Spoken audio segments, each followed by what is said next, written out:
Au milieu de la pluie glaciale d'une nuit à Portland, une jeune femme se blottit avec son enfant à un arrêt de bus, se balançant doucement, pleurant en silence.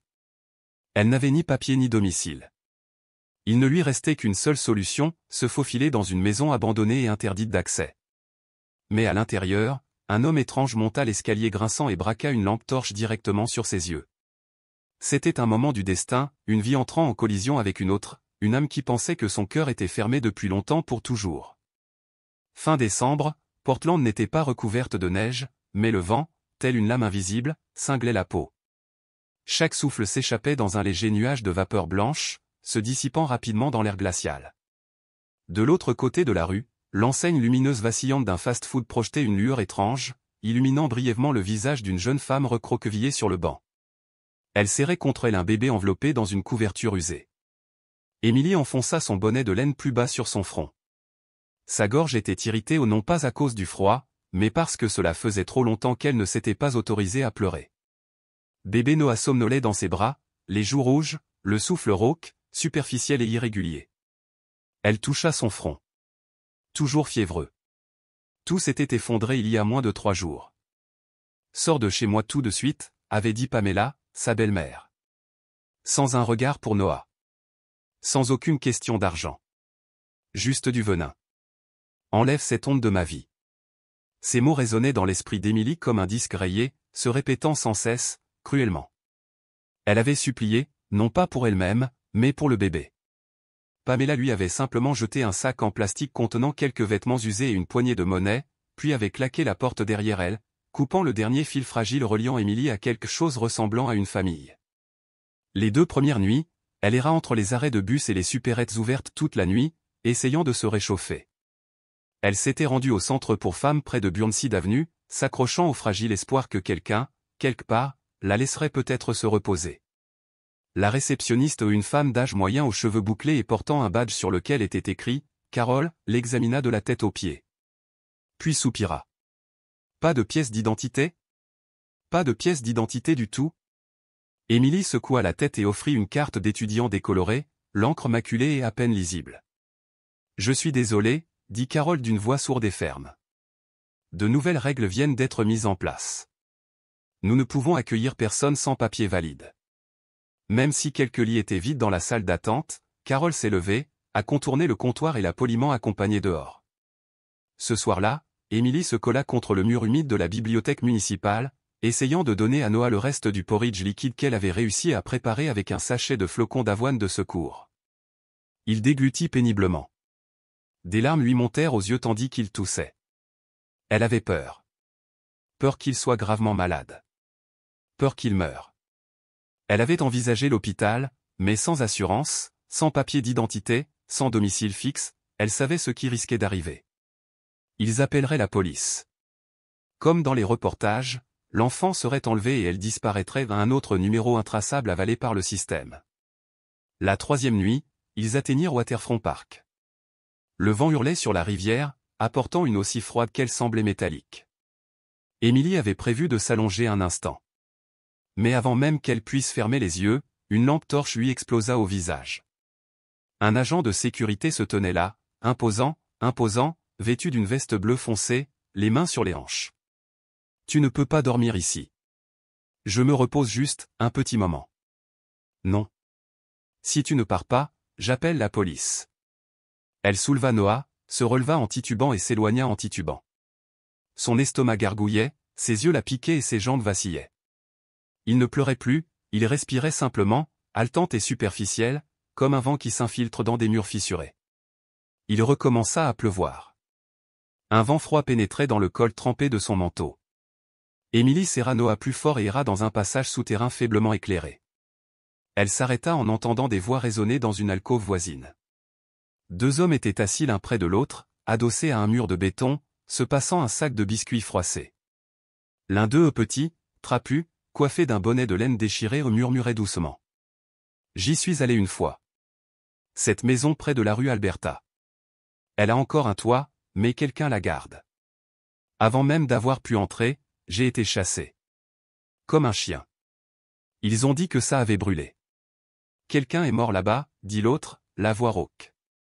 Si tu te montres la nuit, tu le cherches. Je m'en fiche, grogna le premier. Un toit reste un toit. Je réessayerai quand le beau temps s'améliorera.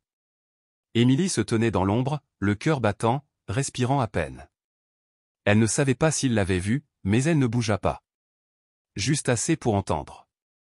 Juste assez pour comprendre. Il y avait un endroit. Pas sûr. Pas légal. Mais un toit. C'était tout ce qui lui restait. Elle se retourna, serrant Noah dans ses bras et se dirigea vers le sud-ouest, comme il l'avait dit. Ses pieds étaient engourdis et son estomac creusé.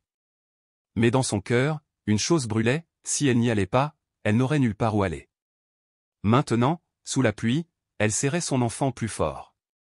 Une main serrait la fine couverture, l'autre pressait son dos menu, lui offrant le peu de chaleur qui lui restait. Noah gémit doucement, les yeux fermés, les lèvres sèches et gercées. Mais sa petite main tenait toujours son doigt. Émilie baissa la tête, pressant ses lèvres contre son cou. Sa voix tremblait tandis qu'elle murmurait la berceuse qu'elle n'avait pas osé chanter depuis des semaines. « Tu es mon soleil, mon seul soleil ?» La chanson s'interrompit, interrompue par des sanglots. La pluie tombait plus fort, le bruit des voitures au loin se dissolvant dans l'obscurité glaciale. L'arrêt de bus était vide. Personne ne les a vus. Personne ne leur a demandé ce dont ils avaient besoin. Juste Émilie et Noah, deux ombres, sans nom, sans abri. Mais elle tenait bon. Toujours accrochée à lui. Comme si, en ne le lâchant pas, elle pouvait encore être mère. Avoir encore quelqu'un pour qui vivre. Demain, elle irait chercher cette maison abandonnée. Quoi que ce soit, il y avait un toit. Et si Dieu observait encore quelqu'un sur cette terre, peut-être observait-il une mère chantant sous la pluie. Le chemin menant à la maison serpentait dangereusement entre deux mondes, d'un côté, des rangées d'immeubles aux enseignes lumineuses. De l'autre, un terrain abandonné, jonché de détritus, de gravats et de vestiges de constructions inachevées. Émilie avançait prudemment. Le bout déchiré de sa chaussure en toile était trempé par la pluie glacée. Noah dormait sur son épaule, respirant faiblement, le rythme irrégulier. Enfin, la maison émergea derrière une clôture en fer rouillé. 2 étages de briques s'effondraient. Sa façade marbrait telle une vieille cicatrice. Les fenêtres du rez-de-chaussée étaient brisées. Des vignes sèches s'enroulaient autour des encadrements. Une pancarte défraîchie était clouée à la porte. Entrée interdite. Ne pas entrer. Émilie fixait les mots. Elle connaissait le risque. Mais elle savait aussi ce que la nuit lui réserverait s'il n'y allait pas. La porte n'était pas verrouillée. Ses gonds grinçaient lorsqu'elle l'ouvrit doucement. À l'intérieur, il faisait sombre. Il faisait froid. L'air sentait la poussière, la moisissure et les restes d'un incendie. Une faible lumière filtrait à travers les vitres brisées, projetant de faibles ombres sur le parquet nu. Elle n'osa pas allumer la lumière de son téléphone. Trop risqué. Quelqu'un la surveillait peut-être. Par instinct, elle tendit la main et trouva les escaliers. Elle les monta un à un, le cœur battant. Le grenier était petit, avec un plafond en pente et une fenêtre ronde à moitié brisée. Le vent sifflait à travers les fissures, une berceuse fantomatique. Elle s'assit sur le parquet. Elle retira son unique manteau et le posa. Elle y déposa Noé et le serra contre elle.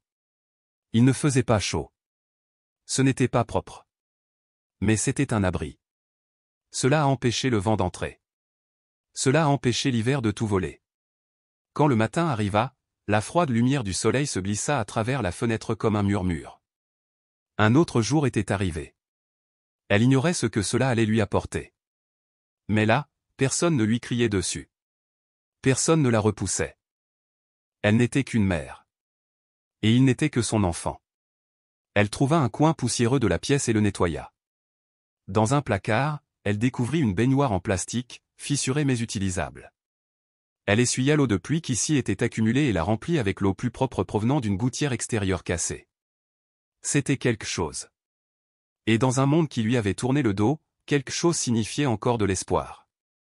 Elle pensait qu'il restait encore des flocons d'avoine dans son sac à dos du centre d'aide. Elle les trempa dans de l'eau froide et les remua avec ses mains, essayant d'obtenir une bouillie liquide. Noah avait encore de la fièvre, mais parfois ses yeux s'ouvraient et regardaient sa mère avant de se refermer, comme s'il était trop fatigué pour rester éveillé. Émilie posa doucement sa main sur son front, murmurant quelques berceuses tristes à voix basse. de petites taches se lavaient le visage à l'eau froide, sécher le linge sur le cadre brisé de la fenêtre devinrent les rituels qui l'empêchaient de sombrer. Elle ignorait à qui avait appartenu cette maison, mais c'était clairement quelque chose, un atelier de réparation, un petit bureau, ou peut-être la maison de quelqu'un. Les légères traces de crayon sur les murs, les dessins griffonnés, laissaient entendre qu'un enfant avait vécu ici. Autrefois, une chaleur humaine régnait dans ces pièces. Non loin de là, une Cadillac argentée était soigneusement garée sur le bord de la route. Un homme d'âge moyen, vêtu d'un épais par-dessus, en sortit, tenant une pile de papier et un téléphone. Il contempla la maison d'un air pensif. Ethan Blake, 45 ans, était propriétaire de dizaines de propriétés dans l'État de Washington. C'était un homme qui vivait selon des règles, acheter, réparer, vendre. C'était rapide, efficace et sans complexe émotionnel. Mais quelque chose dans cette maison l'avait retenu de la démolir. Il y a quelque chose d'inachevé ici, avait-il dit un jour à son assistant, sans donner plus d'explications. Ethan ouvrit la porte avec un passe-partout. Les gonds grincèrent, le faisant froncer les sourcils. À l'intérieur, il faisait plus sombre que dans ses souvenirs. Ses pas laissaient des traces distinctes dans la poussière. L'odeur de moisi le fit grimacer. Il inspecta les pièces comme à son habitude, salon, cuisine, salle de bain. Rien d'inhabituel. Mais en arrivant à l'escalier, quelque chose changea en lui. Il y avait une nouvelle rayure sur la rampe. Une serviette mouillée pendait à la poignée de la porte du grenier. Ethan plissa les yeux. Ce n'étaient pas des signes de délabrement. C'étaient des signes du présent. Il sortit son téléphone, alluma la lampe de poche et poussa doucement la porte du grenier. L'odeur des gens le frappa immédiatement. C'était inimitable, un souffle de vie au milieu du froid rouillé de l'abandon.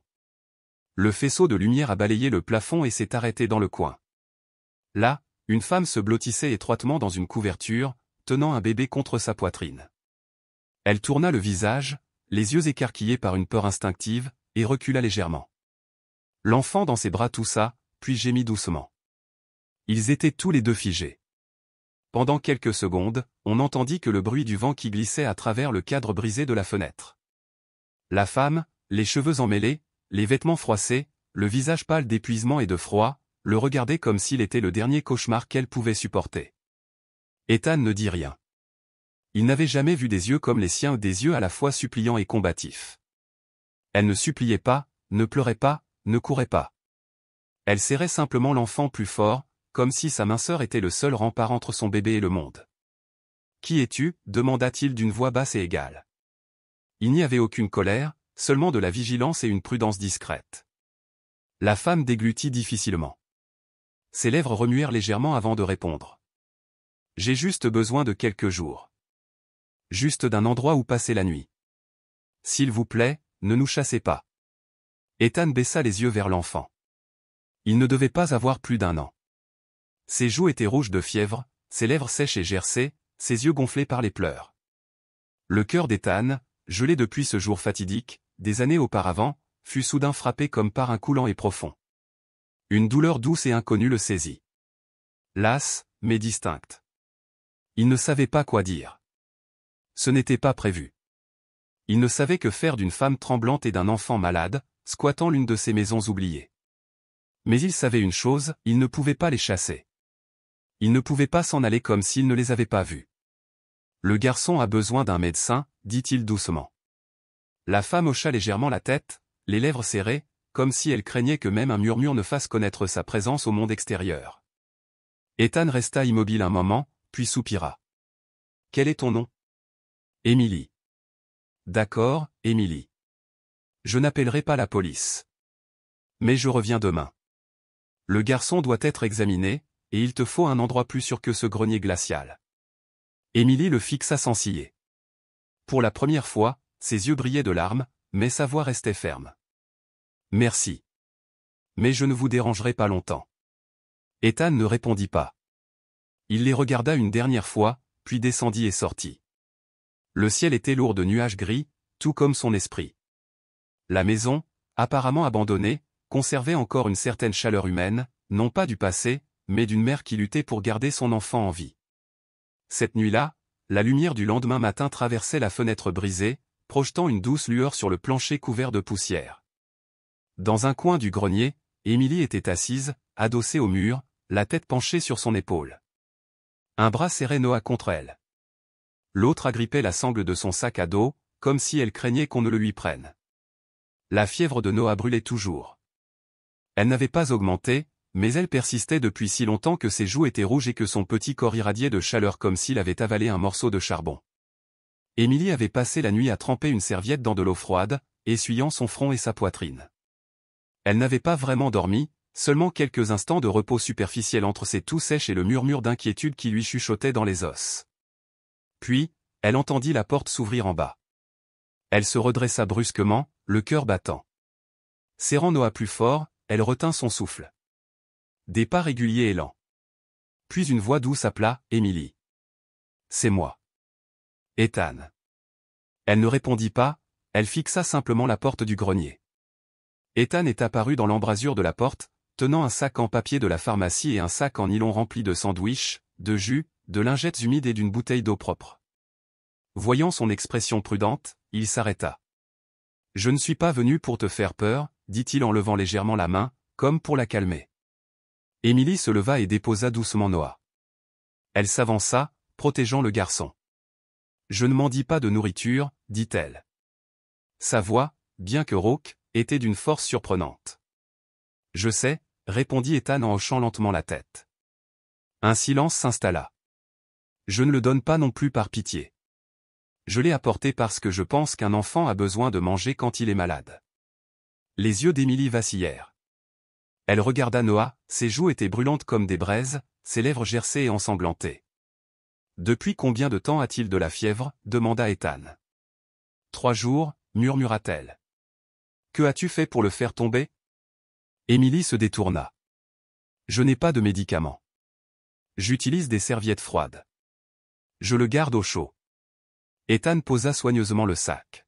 « Il y a du paracétamol pour les enfants à l'intérieur. J'ai appelé un médecin en qui j'ai confiance.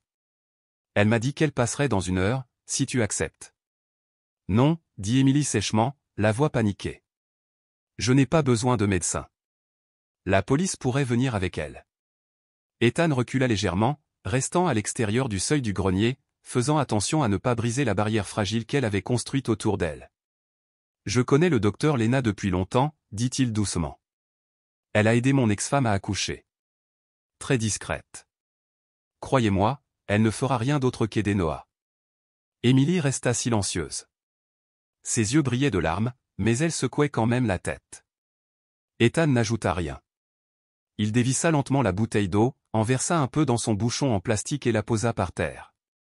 Puis il se tourna pour partir. Alors qu'il atteignait les escaliers, sa voix s'éleva derrière lui, rauque comme le vent poussant à travers un vieux rideau. Juste le médecin. Personne d'autre. Il ne se retourna pas, mais hocha la tête et continua son chemin, laissant derrière lui un nouveau silence. Non pas de tension, mais de compréhension prudente. Le docteur Lena arriva pile à l'heure. Une petite asiatique aux lunettes rondes et au manteau épais montait l'escalier du grenier, portant une vieille trousse médicale. Ethan attendait en bas, les yeux rivés au plafond, comme s'il craignait ce qu'elle allait trouver. Émilie la laissa entrer, mais seulement après lui avoir demandé 3 fois « Es-tu seule ?» Lena ne posa pas beaucoup de questions. Elle resta assise à côté de Noah et sourit doucement. Quel beau neveu. Elle l'examina doucement, minutieusement et sans jugement. Fièvre virale, a-t-elle diagnostiqué. Probablement due à une exposition au froid et à une mauvaise alimentation. Gardez-le au chaud. Donnez-lui les médicaments comme indiqué. Je laisserai aussi des vitamines et des compléments alimentaires. En descendant, Ethan se leva rapidement.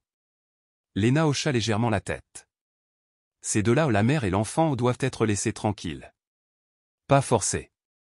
Ethan ne répondit pas. Il se contenta de regarder les escaliers, comme s'il se demandait s'il redeviendrait un jour le même. Il baissa les yeux sur le sac de médicaments qu'elle lui rendit, hochant silencieusement la tête. Cet après-midi-là, il retourna au grenier. Cette fois, Émilie n'était pas hostile. Elle était assise tranquillement, essuyant le front de Noah avec une serviette propre, l'une des choses qu'Ethan avait laissées. « Est-ce qu'il a pris le médicament ?» a-t-il demandé. Émilie hocha la tête, mais ne leva pas les yeux vers lui. Elle semblait fatiguée.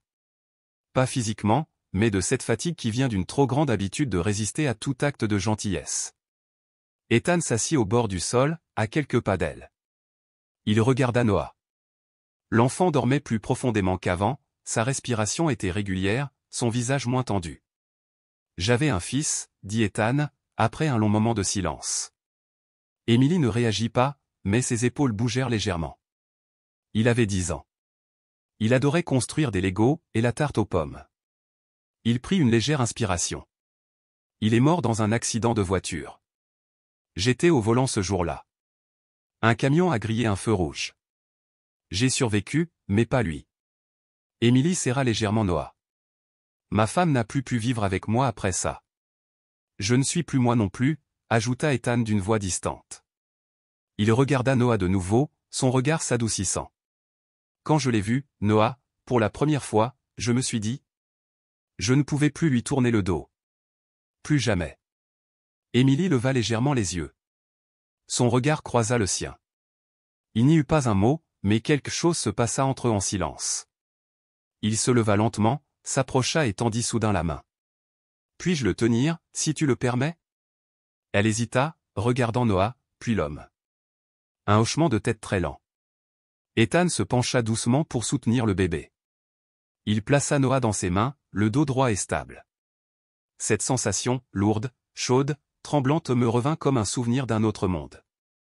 Noé remua dans ses bras. Ses yeux s'ouvrirent légèrement.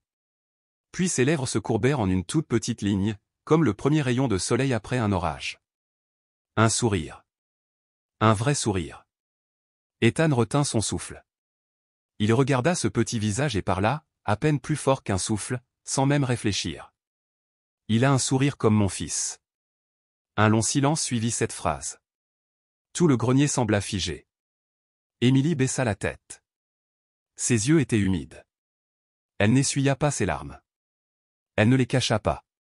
Car à ce moment-là, entre l'homme portant une blessure sans nom et la mère luttant pour tenir son enfant dans un monde indifférent, un premier battement de confiance s'était formé. Un morceau de confiance fragile, comme un souffle. Mais c'était réel. Une faible lumière brillait à travers le pare-brise. Le ciel gris d'un matin de janvier s'étendait comme un drap froid sur la ville. Ethan a conduit la voiture dans une petite rue près d'un quartier résidentiel du sud de Seattle. Sur la banquette arrière, Emily était assise en silence, les mains posées sur ses genoux. Noah dormait profondément dans le siège auto. Il était en meilleure santé maintenant, ses joues étaient encore rouges, mais il n'avait plus de fièvre. Emily jeta un coup d'œil par la fenêtre. Les rangées modestes de maisons défilaient, mêlées à des arbres dénudés, des enseignes de salons de coiffure et de petites épiceries. Tout semblait réel. Cela faisait longtemps qu'elle n'avait pas eu l'impression d'aller quelque part sans craindre d'être chassée. On y est presque, dit Ethan sans regarder dans le rétroviseur. Sa voix était posée, mais suffisamment légère pour détendre un peu Emily. La voiture garée devant un bâtiment de 2 étages peint en bleu clair, avec un panneau en bois sculpté à la main, Hope House, centre de soutien pour femmes et enfants célibataires. Ethan se tourna vers elle. Et c'est juste une séance. Si tu n'aimes pas, tu n'es pas obligé de revenir. Emily hocha légèrement la tête. Pas vraiment d'accord, mais sans plus. La réception était propre. Une odeur de pain grillé et de plastique neuf flottait dans l'air. Une femme d'une trentaine d'années, aux cheveux noirs soigneusement attachés, sortit du bureau. Son badge, épinglé à sa chemise, indiquait « Sarah Kim, travailleuse sociale ». Monsieur Blake, acquiesça-t-elle. Ça fait longtemps que je ne vous ai pas vu amener quelqu'un ici. Ethan sourit d'un air sociable. Voici Emily. Elle a besoin d'un nouveau départ. Sarah jeta un regard furtif à Emily. Son regard n'était pas malveillant, mais suffisamment perçant pour la faire reculer d'un pas. Avez-vous déjà travaillé auparavant? Emily secoua la tête. J'allais à l'université, mais j'ai abandonné. Sarah a rapidement écrit quelque chose sur le formulaire d'admission. Où sont vos papiers d'identité? Emily était silencieuse. Ethan prit la parole. Je m'occuperai des aspects juridiques plus tard. Pour l'instant, laissez-la essayer le cours de développement personnel et le groupe de cuisine. Sarah hocha la tête, sans poser de questions. La cuisine est au bout du couloir. Suivez-moi. Ethan posa légèrement sa main sur l'épaule d'Emily tandis qu'elle s'éloignait, comme un souhait silencieux de bonne chance.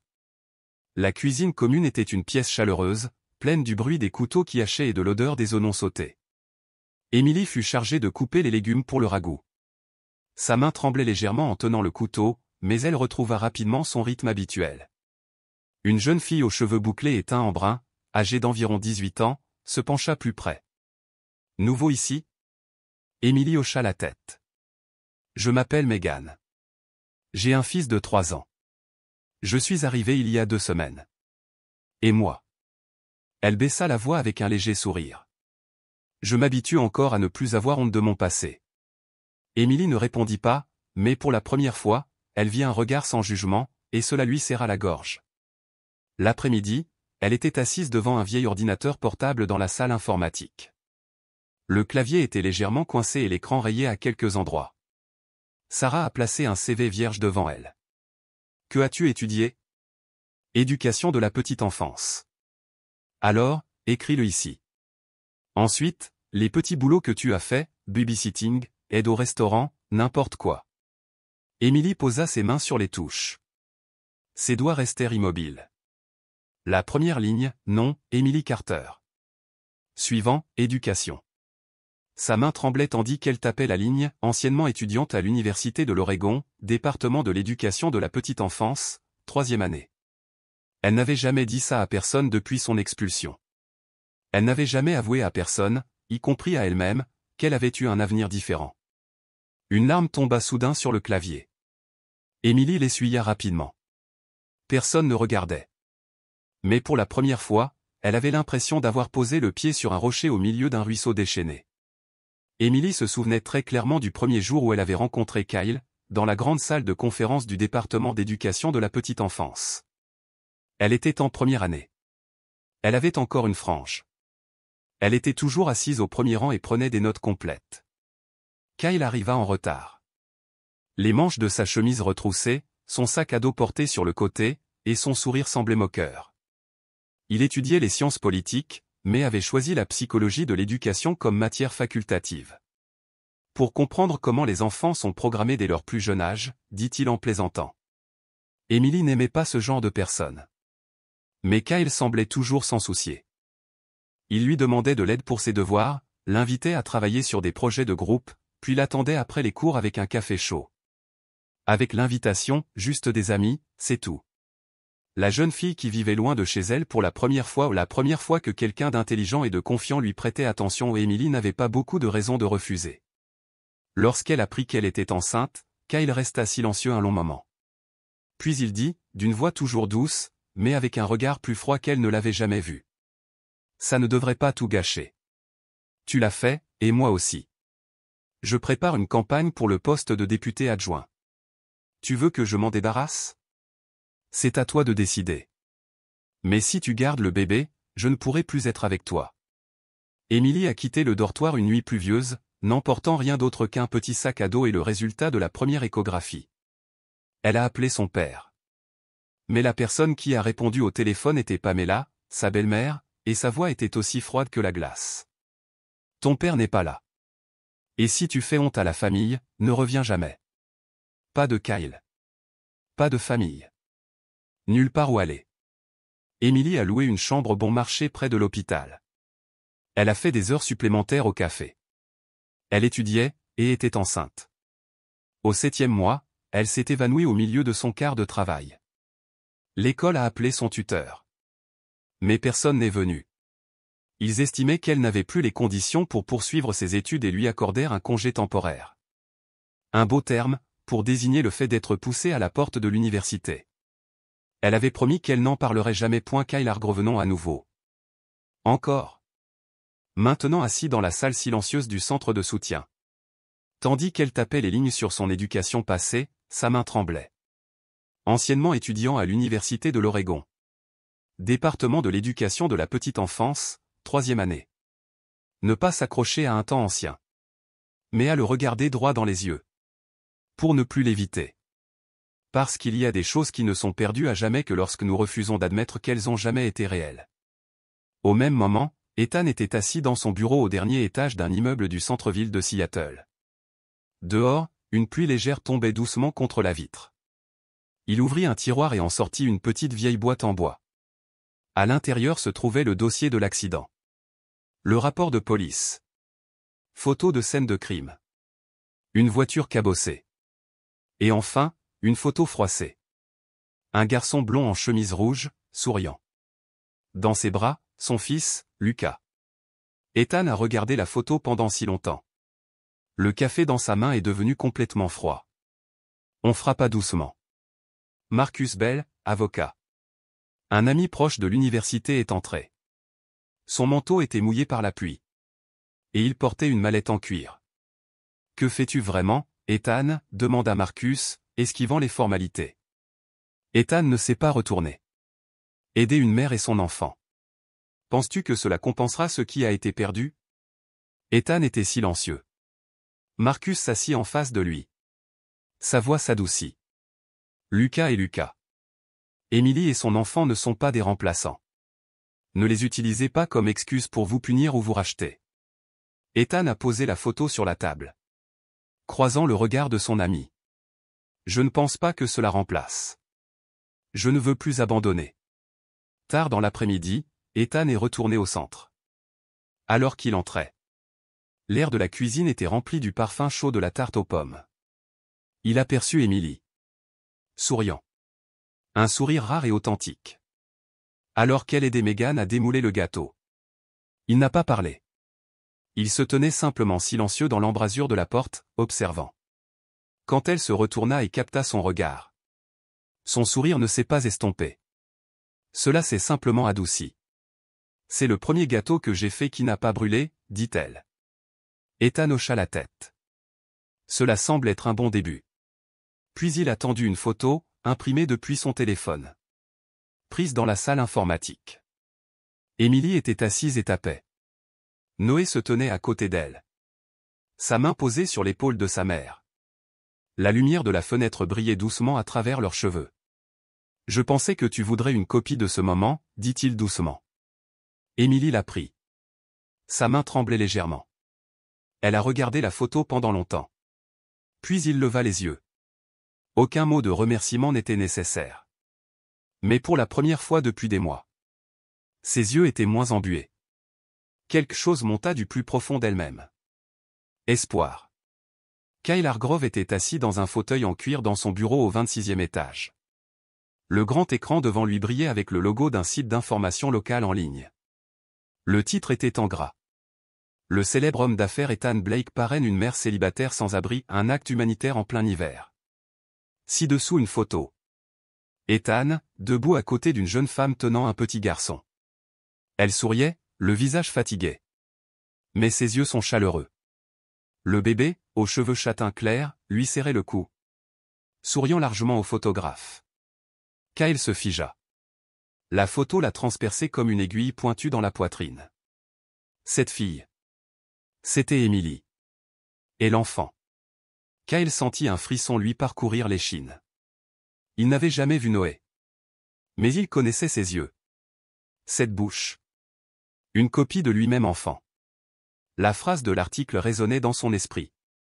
Les deux mères et leurs enfants vivaient errants, sans papier, personne ne savait qui était le père de l'enfant. Si cela était révélé. Si quelqu'un reconnaissait. Sa carrière ne vacillerait pas. Cela s'effondrerait. Le même après-midi, dans un cabinet d'avocats du centre-ville. Une femme portant un gilet gris et des lunettes fines sirotait du café non sucré. Tasha Lopez, avocate spécialisée dans la gestion de questions complexes pour les politiciens. J'ai feuilleté le dossier que Kyle venait de poser sur la table. Laissez-moi bien comprendre, dit-elle. Tu étais en couple avec cette fille depuis l'université, n'est-ce pas? C'est de l'histoire ancienne, rétorqua Kyle. Je ne savais pas qu'elle avait gardé le bébé. Je l'ai payé pour qu'elle disparaisse. Tasha haussa un sourcil. Et maintenant, elle est parrainée par Ethan Blake. L'une des voix les plus puissantes du monde caritatif. Elle peut détruire votre prochaine campagne. Il faut y mettre un terme immédiatement. Tasha a fermé le dossier. Je m'en occupe. Aucune trace laissée. Le lendemain matin, à Opaos. Émilie triait de vieux vêtements pour la distribution caritative. Quand Sarah s'est approchée. Émilie, Un représentant de l'agence des services sociaux souhaite vous rencontrer, dit-elle. Elle doit évaluer vos conditions de garde d'enfant, c'est une simple procédure. Émilie s'arrêta net. Ai-je fait quelque chose de mal? Non, juste un contrôle aléatoire. Ne t'inquiète pas. 1 heure plus tard, Tasha Lopez est apparue. Ses cheveux étaient soigneusement attachés. Yeux perçants. Mais sa voix était étrangement douce. Je suis passée sous la direction du service social de la ville, a-t-elle déclaré. Nous avons reçu une plainte selon laquelle il y a des signes de négligence envers les enfants. Émilie est devenue pâle. Une plainte? De qui? Je n'ai pas le droit de divulguer cela. Les yeux de Tasha scrutèrent la petite pièce où dormaient Émilie et Noah. La couverture était soigneusement pliée. Le cabinet contenait quelques vieux jouets. Dans le coin, un dessin au crayon que Noah avait griffonné la veille. Avez-vous déjà été traité pour une dépression postpartum? Tasha a demandé, sans prévenir. Émilie regarda fixement.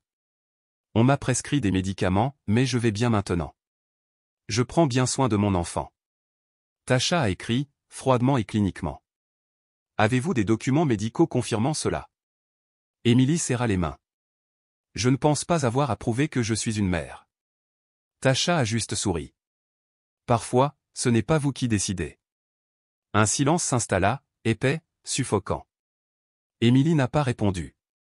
Mais sa colonne vertébrale s'est redressée. Ses yeux ne l'évitaient plus. Elle savait que si elle ne parvenait pas à les faire croire, au moins, elle ne les laisserait pas la faire douter d'elle-même. La nouvelle est parvenue à Ethan à midi. Il était en réunion avec un nouveau groupe de planification de fonds de charité. Quand Sarah a appelé, sa voix était urgente. Quelqu'un est venu voir Émilie. Et je soupçonne qu'ils ne font pas vraiment partie du gouvernement de la ville. Ethan a immédiatement abandonné la réunion. En voiture, il a appelé Marcus. J'ai besoin de vérifier l'identité d'une personne nommée Tasha Lopez. 1 heure plus tard, Marcus a répondu par SMS. Lopez travaille pour Kyle Hargrove. Et je suis sûr que vous connaissez ce nom. Ethan appuya plus fort sur l'accélérateur. Lorsqu'il est arrivé à Opaos, Émilie était blottie dans un coin de la salle d'attente. Yeux rouges. Sarah se tenait à côté d'elle. En colère mais calme. Tasha vient de partir, dit-elle. Elle enverra un rapport sur les conditions de vie d'Émilie. Mais la façon dont elle a demandé. La façon dont elle prenait des notes. Tout cela vise à prouver qu'elle n'est pas capable d'élever un enfant. Ethan regarda Émilie. As-tu dit quelque chose? Elle secoua la tête. Je ne sais pas pourquoi ils sont venus. Je pensais que j'étais en sécurité. Ethan réprima sa colère. Tu n'as rien fait de mal. Quelqu'un est derrière tout ça. Le lendemain, Kyle est venu sur le chantier, où Ethan supervisait un nouveau projet de logements sociaux.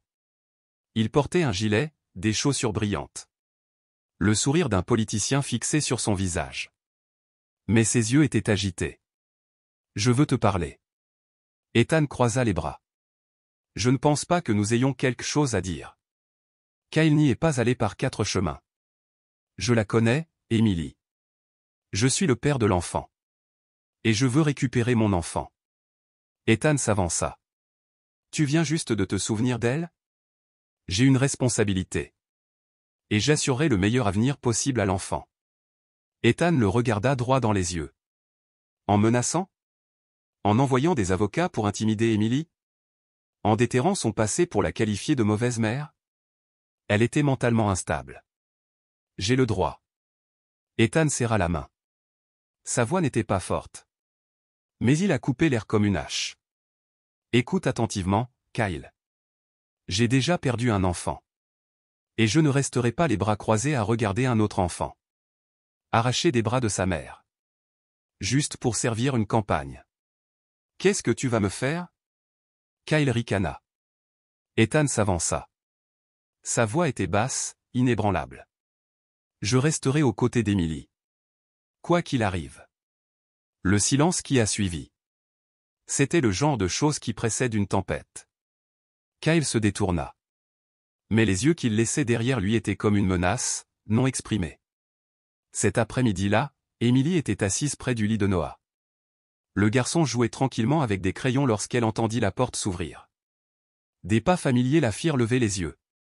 Ethan entra, un dossier à la main. Il s'assit à côté d'elle et lui tendit une pile de papiers. Voici les documents juridiques provisoires que Marcus prépare. Des preuves du centre, du docteur Lena, des photos et des vidéos des soins prodigués à Noah. Emily prit chaque papier, ses doigts tremblants. Il pourrait ne pas abandonner, dit-elle doucement. Il pourrait l'emmener. Ethan la regarda. Mais je ne laisserai pas cela arriver. Elle leva les yeux, pour la première fois depuis des mois. Ses yeux n'étaient pas seulement remplis de larmes, mais de quelque chose de plus profond, la foi. La tempête de neige s'abattit soudainement, comme si la ville de Seattle tout entière était engloutie par un voile blanc aveuglant. Les rues familières disparurent sous d'épaisses couches de neige. Les arbres nus miroitaient sous les couches de glace. Les lumières jaunes de l'abri temporaire où Emily et Noah se tenaient brouillés derrière une vitre givrée. Noah était assis à une petite table, coloriant au crayon, les joues rouges de froid. Emily collait soigneusement les candidatures dans une chemise cartonnée. Dehors, le vent hurlait par rafales, martelant le toit en tôle ondulée comme des tambours de guerre résonnant sur un champ de bataille lointain. De l'autre côté de la ville, Derek Scott, le superviseur du chantier sur lequel Ethan investissait, se précipita dans le bureau temporaire. Son visage était rouge de froid, ses yeux brillant d'une vive nervosité. Il frappa à la porte du bureau d'Ethan, juste au moment où ce dernier s'apprêtait à partir pour Opaos. « Nous avons un problème, dit Derek, son haleine empestant légèrement les cigarettes bon marché. Ethan se retourna. « Quel problème ?» Derek sortit un sac en plastique transparent. À l'intérieur se trouvaient des objets éparpillés, un tournevis, un vieux portefeuille, un téléphone cassé. « J'ai trouvé ça dans l'entrepôt. Seuls les initiés sont autorisés à y entrer. Les caméras ont été coupées il y a 3 jours. » « De quoi parles-tu » Ethan fronça les sourcils. « Cette fille, Emily. Elle s'est peut-être faufilée. Il y a des empreintes de pas. Des objets étranges. Et les gens disent l'avoir vue dans les parages. Avez-vous des preuves » Derek haussa les épaules. « Non. Mais si la police pose la question, elle sera la principale suspecte. Surtout qu'elle n'a pas de dossier professionnel officiel. » Ethan plissa les yeux. « Ne lance pas d'accusations vagues sans preuve. » Derek recula légèrement. « Je pense juste qu'elle est source de problèmes. Kyle a déjà soulevé le problème. Ne devrions-nous pas avoir une vision plus globale » Ethan ne parla pas tout de suite, mais quelque chose dans son expression changea. Le froid dans son regard se transforma en colère. Il fit un pas en avant, un seul, mais ce fut suffisant pour que Derek perde pied, même s'il essayait de tenir bon. « Tu sais, Derek, dit lentement Ethan, je pensais comme toi. Que certaines choses doivent être réglées discrètement, pour le bien commun. » Il s'arrêta, les yeux rivés sur le visage du jeune homme. « Jusqu'à ce que je réalise que c'était ce même grand tableau qui avait englouti mon fils. Et je ne laisserai personne d'autre engloutir ce tableau. Même un autre enfant. » Derek ouvrit la bouche pour répondre, mais Ethan s'était déjà détourné. « Il ne s'agit plus d'elle, dit-il d'une voix plus grave. Il s'agit de moi. » Puis il quitta le couloir, le vent s'infiltrant par la fenêtre ouverte. La chaleur de l'espace sembla disparaître avec lui. Ce soir-là, Emily berçait Noah pour l'endormir lorsqu'elle entendit une voiture freiner brusquement dehors. Son estomac se serra. Instinctivement. Quelques instants plus tard, on frappa violemment. Sarah courut à la porte et l'entr'ouvrit à peine, avant qu'elle ne soit poussée. 3 hommes sont entrés. Kyle ouvrait la marche, suivi de 2 inconnus en vêtements sombres, grands et silencieux. Un sourire illuminait ses lèvres, mais ses yeux étaient de glace. « Je suis venu chercher mon fils, dit-il. » Emily serra Noah contre sa poitrine. « Tu n'as aucun droit. Aucun jugement. Aucun ordre officiel. » Kyle sortit un papier. Autorisation de garde temporaire. Signé par un avocat. Et si vous ne coopérez pas, vous recevrez un mandat d'arrêt pour abus de biens et négligence sur mineurs. Le visage d'Emily devint pâle. Sarah est intervenue. C'est une contrainte illégale. Nous n'avons reçu aucune notification officielle du ministère. Kyle se retourna et fit un signe discret. Les 2 hommes imposants commencèrent à avancer. Emily hurla, s'enroulant plus étroitement autour de Noah. Non. Ne touchez pas à mon enfant. Ce cri résonna au moment même où la porte s'ouvrit brusquement. Ethan se précipita à l'intérieur, les yeux noirs comme du granit sous la neige. Il s'avança à grands pas et se plaça entre Kyle et Emily. « Sors », dit-il fermement. Kyle sourit. « Tu n'as pas le droit d'intervenir. »« Je n'ai pas besoin de droit, » rétorqua Ethan, « mais j'ai des images de vidéosurveillance, des témoins et mon propre avocat. Si vous les touchez, c'est un enlèvement. » L'un des hommes de grande taille s'est précipité en avant. Ethan n'hésita pas. Il se retourna, frappa violemment l'épaule et enfonça son poing dans le visage de l'homme. Le bruit résonna dans l'air froid. Le deuxième homme s'approcha, mais Sarah cria « La police est appelée !» Ethan protégea Emily et Noah de tout son corps. Dans le chaos, Kyle recula, l'air satisfait ayant disparu. Il chercha son téléphone à tâtons, mais il était trop tard. Les sirènes retentissaient à l'extérieur. Les gyrophares rouges et bleus des voitures de patrouille éclairèrent la porte vitrée enneigée. 2 agents entrèrent, armés et vigilants, les mains près de leurs armes. Il s'agit d'un rapport de coercition illégale. Tout le monde recule. Kyle balbutia. Lorsqu'on lui demanda des documents valides, il murmura « Mon avocat vous contactera ». Les 2 hommes derrière lui se retirèrent. En silence, le groupe fut escorté hors du centre. Plus tard, dans la petite pièce, Emily s'effondra au sol. De la neige froide s'infiltra par la porte encore ouverte. Elle serra Noah contre elle, le visage pressé contre son épaule. « Ils ne nous prendront plus », murmura-t-elle. Sa voix se brisa, non seulement à cause de la peur, mais aussi de la fureur. Noah frotta son petit visage contre son cou. Sa petite main serrait son t-shirt. Il ne comprenait pas ce qui s'était passé, mais il savait que sa mère souffrait. Et il ne pleura pas. Il resta simplement immobile. Sarah apporta une serviette. Ethan se tenait derrière eux, silencieux. Ses épaules étaient encore tendues. Mais à cet instant, il vit quelque chose en Emily, quelque chose de différent. Elle n'était plus la fille timide et réservée d'avant. C'était une mère. Une battante. Le lendemain à midi, une vidéo faisait des vagues sur les réseaux sociaux, des images de sécurité du centre montrant Kyle et les 2 hommes faisant irruption, menaçant, pour être arrêtés par Ethan. Internet a explosé. Les utilisateurs ont découvert l'identité de Kyle, retrouvé d'anciens discours et analysé ses expressions image par image. Les gros titres ont fait la une des journaux. Un candidat parlementaire accusé d'avoir contraint une mineure à quitter sa mère biologique. Ethan Blake, un héros improbable dans la nuit du blizzard. Emily et Noah se tenaient sur le porche tandis que la neige tombait encore par petites rafales. Ethan s'approcha d'eux et lui tendit une enveloppe. À l'intérieur se trouvait le formulaire de protection juridique d'urgence que Marcus venait de remplir. Emily n'a pas dit un mot. Elle regarda simplement Ethan, puis attira Noah près d'elle, pressant sa joue contre la sienne. Contre la neige qui tombait, 3 silhouettes se tenaient côte à côte, pas parfaites, mais entières. Plus personne n'était perdu. Au tribunal supérieur du comté de King à Seattle, un ancien bâtiment en granit avec un haut dôme et des bancs aussi froids que du fer, Emily a franchi les portes ce lundi matin. Elle tenait fermement la main de Noé. Elle portait une vieille chemise blanche et un manteau en laine que Sarah lui avait prêté. Ses cheveux étaient soigneusement attachés en arrière. Ses yeux étaient cernés d'épuisement. Mais elle avança. Constant. Prêt. Mais son dos était droit, ses pas réguliers.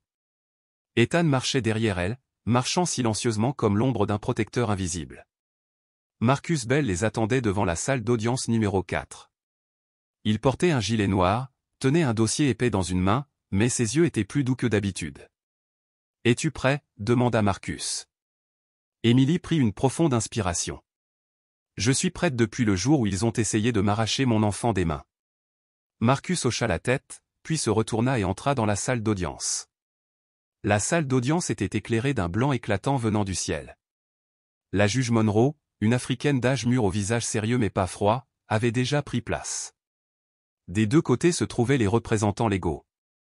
De l'autre côté de l'allée, Kyle Hargrove était assis, vêtu d'un gilet gris, les cheveux soigneusement peignés. À ses côtés se trouvait Tasha Lopez. Son regard était calme, trop calme, ce genre de calme artificiel qui apparaît quand on se rend compte que l'équilibre des forces est en train de s'effondrer. Kyle jetait de temps en temps un coup d'œil à Emily.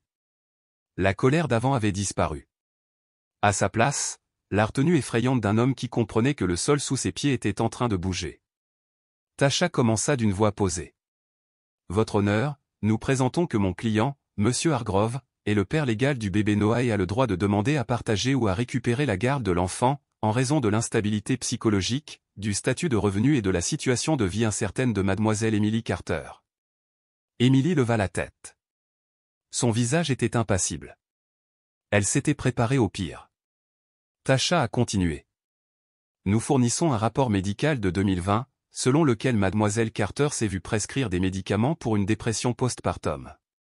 De plus, elle est actuellement sans emploi, sans logement stable et vit illégalement sur une propriété privée. Marcus se leva, sa voix ferme et délibérée. Votre honneur, nous ne nions pas que mademoiselle Carter ait traversé une période difficile après son accouchement. Mais comme toute mère célibataire abandonnée par sa famille, elle s'est battue pour élever son enfant de ses propres mains, sans jamais voler, sans jamais abandonner et sans jamais recevoir un seul centime de soutien de son père. Il brandissait une épaisse pile de documents. Nous avons le témoignage du docteur Lena, qui a pris soin du bébé Noah directement, confirmant qu'il est bien soigné, vacciné à temps et qu'il se développe correctement. De plus, des vidéos du centre social et des témoignages du personnel, dont mademoiselle Sarah Kim, confirment qu'Emily est une mère dévouée. Jamais négligente. Jamais violente. Le juge Monroe hocha légèrement la tête.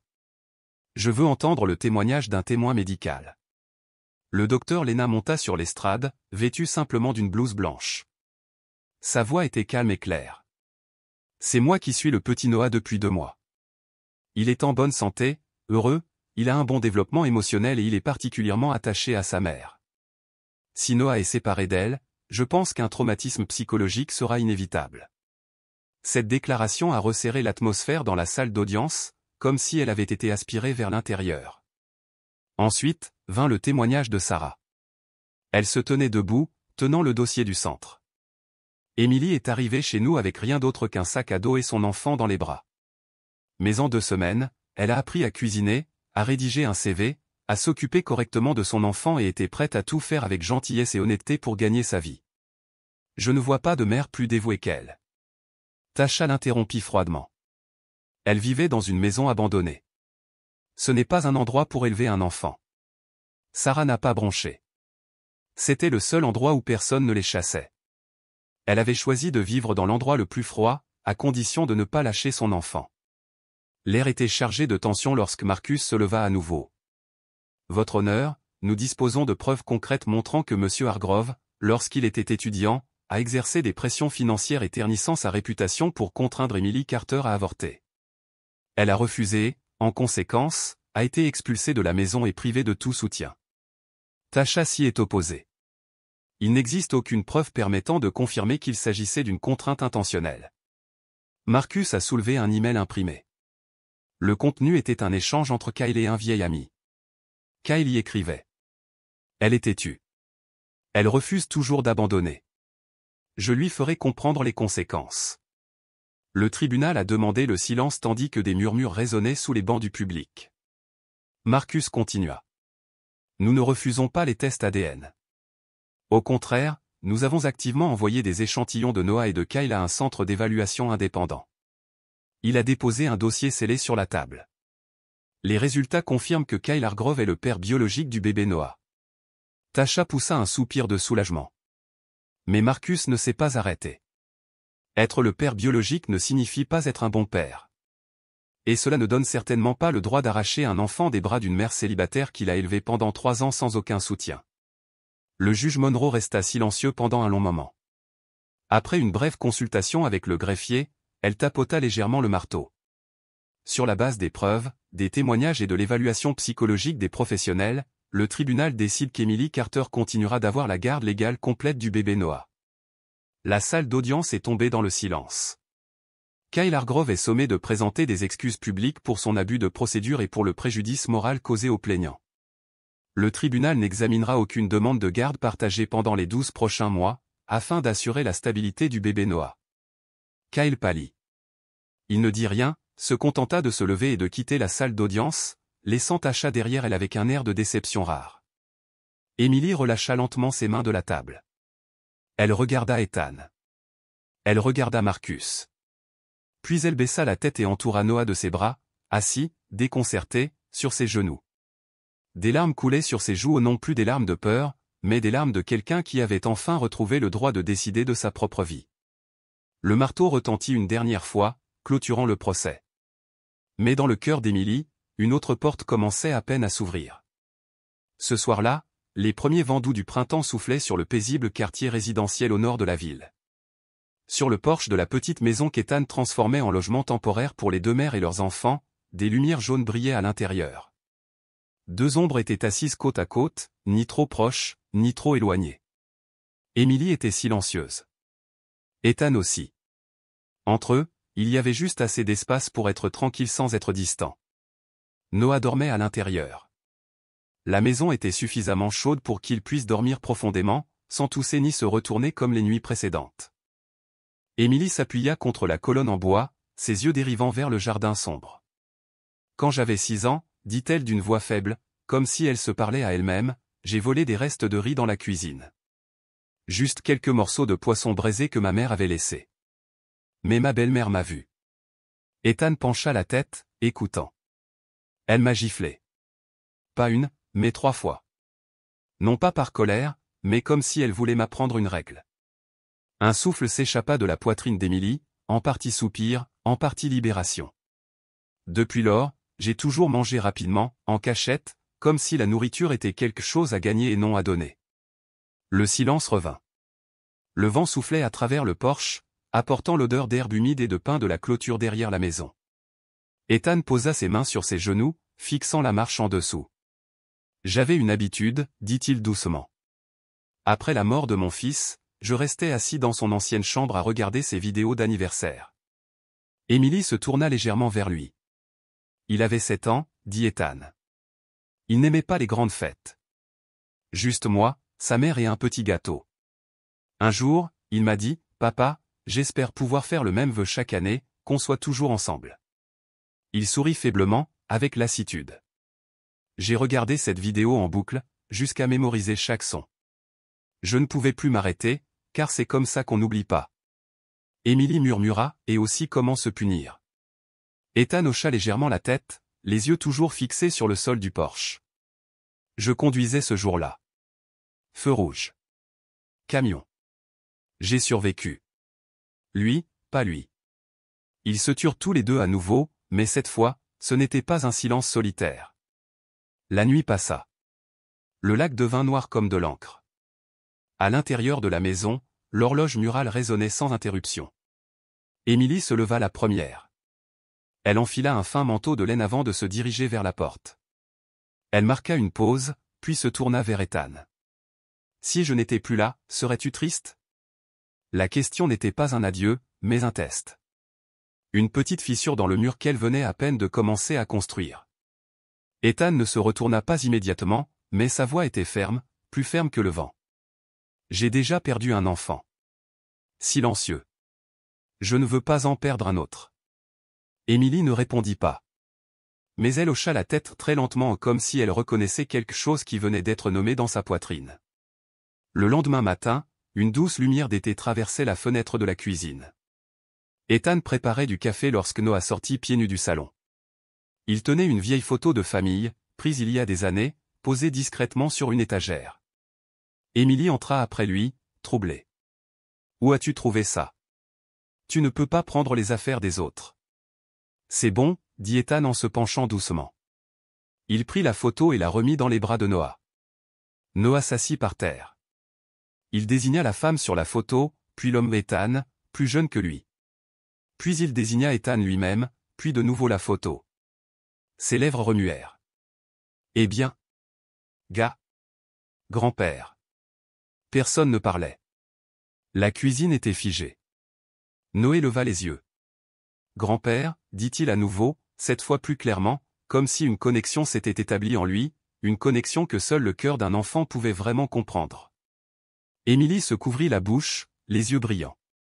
Ethan s'assit lentement, la main tremblante sur l'épaule du garçon. Il ne dit rien, se contentant de baisser la tête. Mais quelque chose de lourd dans sa poitrine ou une pierre qu'il portait depuis bien trop longtemps finit par se fissurer. Pas avec le son. Mais avec un mot. Ce soir-là, Émilie fouilla à nouveau dans la petite armoire. Elle trouva une vieille chemise de bébé, celle que portait Noah. Lorsqu'elle la sortit de l'hôpital pour la première fois, la chemise était si petite qu'elle craignait de le laisser tomber si elle ne le tenait pas correctement. Elle plaça la chemise dans la paume de sa main et s'assit sur le lit, les yeux au loin. Ethan se tenait devant la porte, la regardant à travers la lumière qui brillait. Il ne dit rien. Il savait qu'il existe des blessures qui ne saignent pas, des blessures qui ne laissent aucune cicatrice visible, mais elles sont toujours là, comme les notes graves qui persistent sous la mélodie d'une douce chanson. Et ce sont ces notes qui donnent à la musique son âme. En fin d'après-midi de la mi-mai, le ciel de Seattle semblait avoir été nettoyé après une courte averse. De légers nuages blancs flottaient sur le toit, laissant la lumière du soleil du début de l'été se faufiler à travers les branches des érables, qui commençaient à pousser de nouvelles feuilles. Devant la petite maison en bois, autrefois un chantier de construction abandonné mais aujourd'hui transformé par Ethan en refuge pour mères célibataires, quelques lanternes en papier étaient suspendues doucement entre la clôture blanche et les arbres. L'odeur des produits de boulangerie s'échappait de la cuisine, se propageant dans le jardin, se mélangeant doucement au parfum apaisant de la lavande le long du chemin de pierre. Émilie s'essuya les mains sur son tablier et déposa le dernier plateau de tarte aux pommes sur la longue table en bois au centre de la cour. C'était le premier plat qu'elle apprenait à préparer à Opaos et la première fois qu'elle le préparait pour accueillir d'autres personnes. « Est-ce que le gâteau a l'air bon ?» demanda-t-elle à Sarah, qui disposait les assiettes en carton à côté d'elle. Sarah sourit. Le gâteau n'a pas besoin d'être parfait. Il doit juste être sincère. Émilie hocha la tête, les joues rouges, pas seulement à cause du soleil de l'après-midi. Le docteur Lena est arrivé le premier, apportant une petite boîte de pâtisserie chinoise et un ensemble de tasses à thé en porcelaine. Nous devons boire quelque chose de plus convenable que de l'eau filtrée, dit-elle, les yeux secs mais bienveillants. Ensuite est venu Marcus, cette fois sans cravate et avec les cheveux légèrement en bataille. J'ai apporté du cidre. Pas trop fort, juste assez pour que quelqu'un me demande en mariage par accident, dit-il en faisant un clin d'œil à Ethan. Puis il sourit. Un à un, les habitants du quartier arrivèrent, les ouvriers qui avaient aidé à reconstruire la maison, les mères du centre Opaos, les enfants qui couraient et riaient. Leur joie montait comme une douce brise, douce mais profonde. Noah, vêtu d'une chemise à carreaux bleus, tenait la main d'Ava, la fille de Megan, aux deux tresses brunes. Il courait dans le jardin en riant et en marchant sur les pétales tombés. Ethan se tenait près de la fenêtre, une tasse de thé à la main. La lumière oblique effleurait sa joue, soulignant chaque ride de l'expérience, non pas celle des difficultés, mais celle d'une vie pleinement vécue. Il sortit sur le porche où Émilie se tenait seule, ses yeux suivant Noah. « Tu as bien fait, dit-il en désignant la table à tarte. J'ai entendu Sarah dire que quelqu'un avait mangé 2 parts sans même s'en rendre compte. » Émilie rit. « Je ne sais pas si c'est parce que c'est délicieux ou parce qu'ils avaient faim. » Ethan secoua la tête. « Je pense que c'est parce qu'ils sont chauds. » Un moment de silence s'écoula, puis il sortit une petite enveloppe de sa poche et la lui tendit. « Qu'est-ce que c'est ?» demanda-t-elle. « Une offre d'emploi. Ma nouvelle fondation ouvre une antenne pour soutenir les femmes indépendantes. J'ai besoin de quelqu'un qui les comprenne. Quelqu'un qui soit là comme une main tendue au bon moment. Et je pense que personne n'est plus apte que toi. » Émilie tenait l'enveloppe. Elle ne l'ouvrit pas. Elle le regarda simplement. « Tu es sûr ?» demanda-t-elle. « Je n'ai pas de diplôme. Je n'ai pas d'expérience en management. » « Et mais tu as l'expérience de la survie ?» interrompit Ethan. « Et la compassion. Des choses qu'aucune école n'enseigne. » Émilie regarda la cour. Noah serrait Ava dans ses bras. Tous deux s'étaient effondrés dans l'herbe, riant toujours comme des fleurs sauvages dans la brise. « Pour la première fois, dit-elle lentement, je vois que la maison n'est pas composée de 4 murs. » Ethan hocha la tête. « C'est un endroit où les gens veulent que tu restes. » Elle se tourna pour le regarder, non pas avec le regard de quelqu'un qu'on aide, mais avec le regard de quelqu'un qui se lève. Alors que le coucher du soleil étendait un fin voile orange sur le toit, Marcus leva son appareil photo. « Prenons une photo souvenir. Tout le monde, debout ici. » Émilie hésita. « Je n'ai pas l'habitude de prendre des photos. » « Alors entraîne-toi, » dit Sarah en riant. « Aujourd'hui, c'est ton premier jour d'appartenance officielle. » Émilie se tenait au milieu. Ethan à sa gauche. Noah était blotti dans les bras de sa mère. La lumière du soir brillait dans ses cheveux comme un halo. Cliquez. Marcus regarda l'écran. Magnifique, dit-il. Pas parfait, mais magnifique. Tout comme vous. Émilie regarda la photo, le cœur tendre. Elle ignorait si l'avenir lui apporterait d'autres tempêtes, d'autres épreuves, ou les ombres du passé. Mais à cet instant précis, avec le rire de Noah, la chaleur dans les yeux de l'homme à côté d'elle et l'odeur de tarte qui persistait dans ses manches, elle savait qu'elle avait traversé la période la plus sombre de sa vie. Et ce qui l'attendait, bien que peu clair, ne l'effrayait plus. Un matin de fin avril, Seattle a ouvert les yeux sur une lumière pas vraiment éblouissante, mais juste assez pour rappeler les oiseaux sur les toits. Derrière un portail se dressait un bâtiment couleur crème de 2 étages, où des vignes formaient de 12 boucles. Il venait d'ouvrir à 6 heures du matin. Un petit panneau en bois était délicatement suspendu au porche, gravé d'une simple ligne, Horizon Center là où les mers recommencent. Dans la première pièce du rez-de-chaussée, Émilie se pencha, guidant la main d'une jeune fille qui nourrissait maladroitement son bébé. Ne le lui mettez pas directement dans la bouche. Laissez-le le sentir. Laissez-le jouer un peu avec. Quand il tendra la main vers lui, c'est là que vous lui apporterez la cuillère.